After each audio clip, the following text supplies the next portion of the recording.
नमस्कार, स्वागत है आपका हमारे शो में जिसका नाम है हेल्थ पे चर्चा। मैं हूं नेहा बजाज और आज के इस एपिसोड में हम चर्चा करेंगे कि क्या मोटे लोगों में हर्निया का खतरा ज़्यादा होता है।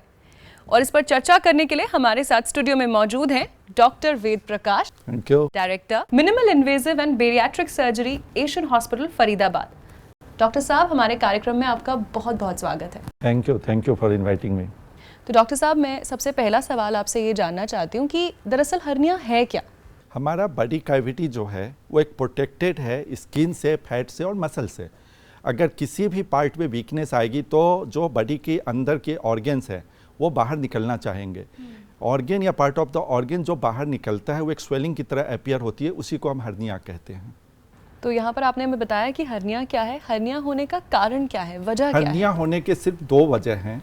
एक पेट के अंदर का प्रेशर राइज होना जिसको हम इंट्रा एब्डोमिनल प्रेशर कहते हैं, दूसरा मसल का वीक होना।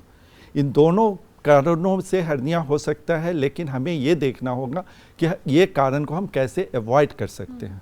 और डॉक्टर साहब, एक और चीज़ भी है कि क्या मोटे लोगों में हर्निया का खतरा ज़्यादा होता है? मोटे लोगों में हर्निया का खतरा इसलिए ज़्यादा होता है क्योंकि उनमें ये दोनों वजह मौजूद होती है जो हमने अभी आपको बताया। इसमें पेट के अंदर जो विसरल फैट होते हैं वो पेट के प्रेशर को राइज करते हैं, और जो पेट के ऊपर का सुपरफिशियल फैट होता है उसके प्रेशर से मसल पतली होती जाती है, स्ट्रेच होती है, और वो मसल कभी भी टीयर हो सकती है। तो मोटे लोगों में सिर्फ हर्निया होने का खतरा ही ज़्यादा नहीं होता, बल्कि उनका ऑपरेशन के बाद दोबारा हर्निया होने की संभावना भी बहुत बढ़ जाती है। और अगर आपने ये बताया रूट कॉज क्या है और किन लोगों में इसका खतरा ज़्यादा है, ये भी बताइए कि इससे बचा कैसे जा सकता है। इसके लिए आपको न तो ओवरवेट होना है, न ही अंडरवेट होना है। इसके लिए proper diet, proper nutrition, proper calorie intake, extra fibre diet में शामिल करना है, फ्रूट्स वेजिटेबल्स लेते रहने हैं। आपको वेट नहीं उठाना। यूजली किसी भी पर्सन को उसके बॉडी वेट का 10% ही उठाना अलाउड है। इसके अगर ऊपर वो उठाता है तो अंडर ट्रेनिंग में, अंडर सुपरविजन में ही उठा सकता है। आमतौर पे जिम में जो लोग वेट लिफ्टिंग एक्सरसाइज करते हैं, अगर वो अंडर सुपरविजन ना हो तो ऐसे लोगों में हर्निया होने की पॉसिबिलिटी बहुत बढ़ जाती है। आपको अगर क्रोनिक कफ है तो आप कफ का इलाज कराएं। अगर आप स्मोकिंग करते हैं तो स्मोकिंग छोड़ें। अगर आपको कॉन्स्टिपेशन है तो आप कॉन्स्टिपेशन अवॉइड करें, प्रॉपर हेल्दी डाइट रख के।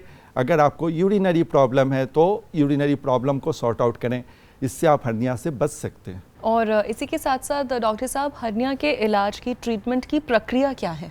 हर्निया का इलाज दो तरीके से करते हैं। जो ओपन मेथड होता है उसमें कट लगा के ऑपरेशन करते हैं, लेकिन आजकल मैक्सिमम ऑपरेशन लेप्रोस्कोपिकली होता है। लेप्रोस्कोपी में कट नहीं होता, कोई चीरा नहीं होता, कोई स्टिच नहीं होते, और हम एक अच्छे साइज की जाली हर्निया को प्रोटेक्ट करने के लिए बिछा सकते हैं। एक बार जाली अंदर डल जाती है तो हर्निया दोबारा होने के चांसेस नहीं रहते। और जिन लोगों को हर्निया का ऑपरेशन कराना पड़ता है तो उसके बाद क्या क्या प्रिकॉशंस, क्या क्या सावधानियां उन्हें बरतनी चाहिए?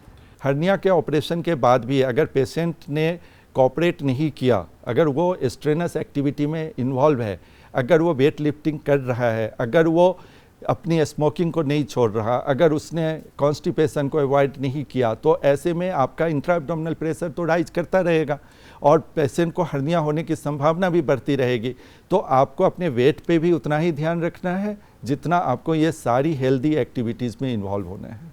यानी कि वेट कंट्रोल सबसे पहली की है हर्निया से बचने। बिल्कुल, वेट अगर आपका कंट्रोल है तो हर्निया होने की पॉसिबिलिटी बहुत कम हो जाती है। तो यानी कि पोस्ट ऑपरेशन भी प्रिकॉशंस मेंटेन करना पेशेंट्स के लिए उतना ही इम्पोर्टेंट है। बिल्कुल।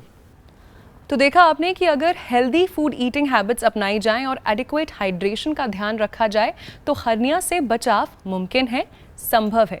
और उसी के साथ साथ थोड़ी सी भी दिक्कत आने पर अपने डॉक्टर को कंसल्ट ज़रूर करें, और साथ में ही मेक श्योर करें कि आप अपने डॉक्टर के पोस्ट ऑपरेटिव प्रिकॉशंस को भी उतना ही फॉलो कर रहे हैं।